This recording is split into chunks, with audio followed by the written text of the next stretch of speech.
ఈరోజు ప్రజలకు ఉన్నటువంటి విద్యుత్ సమస్యల మీద పూర్తి అవగాహన ఉన్నటువంటి వ్యక్తి మన ముఖ్యమంత్రి నారా చంద్రబాబు నాయుడు గారు.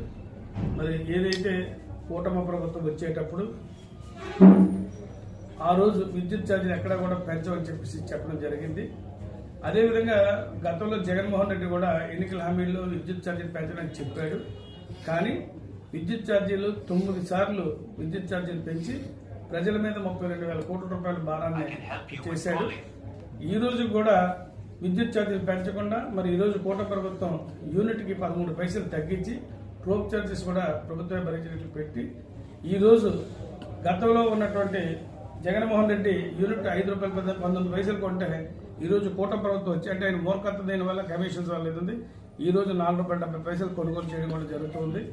అదేవిధంగా మాకు ఆక్వా ఉన్నటువంటి రైతులకు కూడా 3 రూపాయల 50 పైసలు కింద ఉంటే మళ్ళా ఈ ప్రభుత్వం వచ్చిన తర్వాత ఆక్వా రైతులకు భారం పడకుండా రూపాయలు తగ్గించి కూడా ఇవ్వడం జరిగింది.